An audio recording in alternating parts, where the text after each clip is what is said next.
वन्दे पद्मकरां प्रसन्नवदनां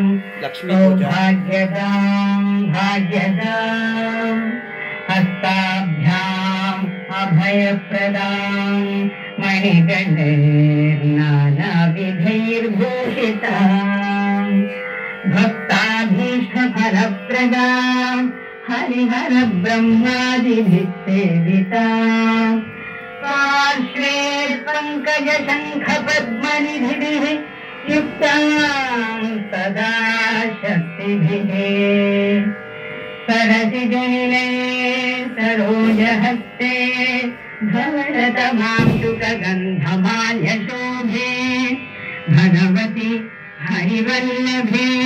मनोज्ञे त्रिभुवनभूतिकरि प्रसीदमह्यम्।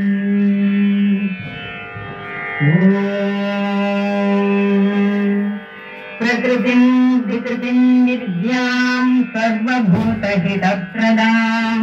श्रद्धां विभूतिं सुरभिं नमामि परमात्मिकां वाचं पद्मालयां पद्मां शुचिं स्वाहां सुधां सुधां धन्यां हिरण्मयीं लक्ष्मीं नित्यपुष्टां विभावरीम्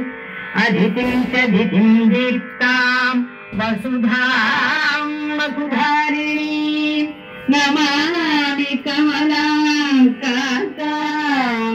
कामाक्षीं क्रोधसम्भवाम् अनुग्रहपरां बुद्धिम् अनघां हरिवल्लभाम् अशोकामृतां दीप्तां लोकशोकविनाशिनीं नमामि धर्मनिलयां करुणां लोकमातरं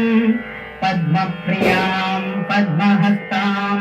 पद्माक्षीं पद्मसुन्दरीं पद्मोद्भवां पद्ममुखीं पद्मनाभप्रियां रमां पद्ममालाधरां मे पद्मिनीं पद्मगन्धिनीं पुण्यगन्धां सुप्रसन्नां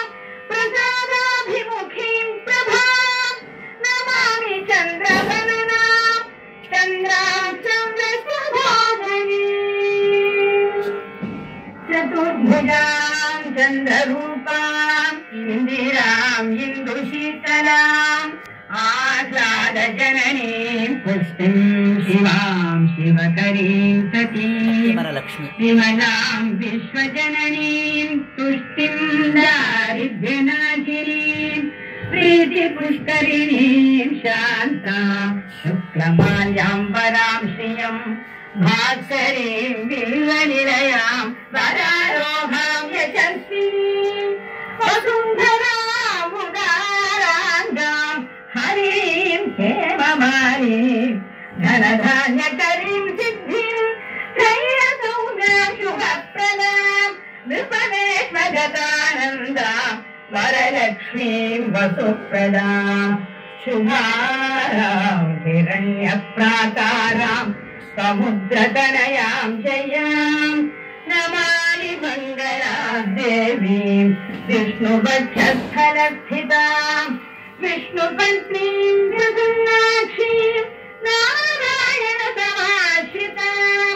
दारिद्र्यध्वंसिनीं कामीं सर्वापद्रववारिणीं नवदुर्गां महाकालीं ब्रह्मविष्णुशिवात्मिकां त्रिकालज्ञानसम्पन्नां नमामि भुवनेश्वरीं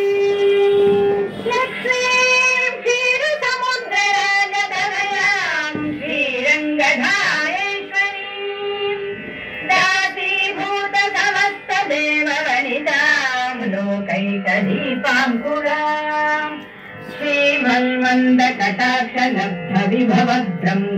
श्रीमन्मन्दकटाक्षलब्धविभवद्ब्रह्मेन्द्रजङ्गाधरां